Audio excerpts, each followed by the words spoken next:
Liverpool spent around roughly 450 million to 500 million euros on signing new players, and they are still struggling. I mean, in the just concluded summer transfer window, they spent around 450 or 500 million euros, but still they are still struggling. On 6 players, they spent 150 million euros on Isak. They spent 133 million on Florian Wirtz. They spent 91 million on Ekitike. They spent 46 million on Kekes. They spent 35 million on Frimpong. They spent, I think, 30 million on Leone.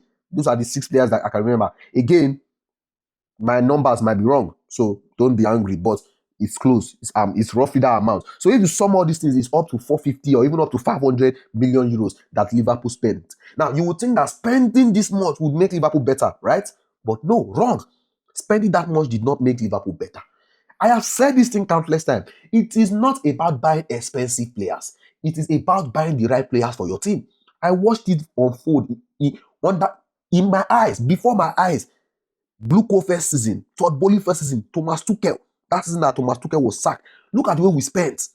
Look at the way we spent now. We brought Lukaku, we brought Koulibaly, brought Raheem Sterling, brought big players. You would think that season would be an instant hit for Chelsea. What happened to Chelsea that season? We were rubbish. We had to sack Tuchel, went through a lot of managerial changes. In fact, that transfer window set us back.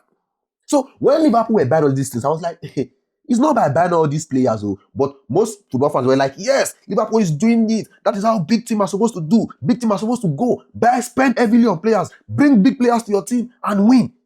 Since when do bringing big players to your team ensure that you win? I mean, let us look at it carefully. Florian Wirtz, it does not fit Liverpool's style of football. It does not. Florian Wirtz is not a bad footballer. No. We saw him at Bayer Leverkusen. He was great.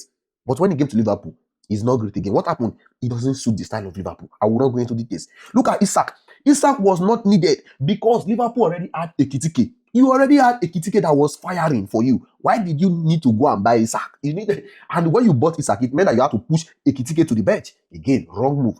Kekes cannot replace Robertson.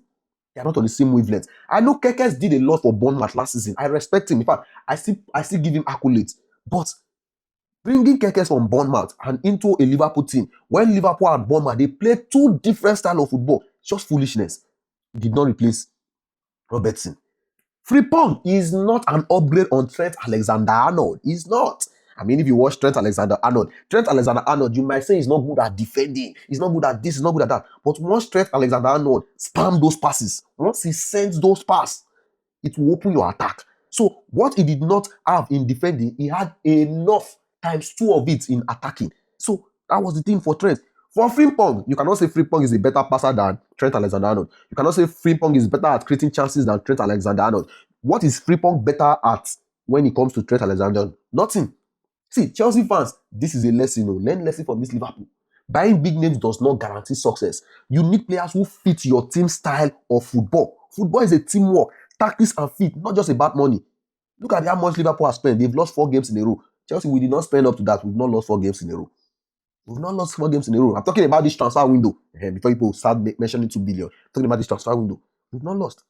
I know most of you would not learn from what has happened to Liverpool. In the coming transfer window, you'll still be shouting, bring this big name, bring this big name. But I hope some of you will learn.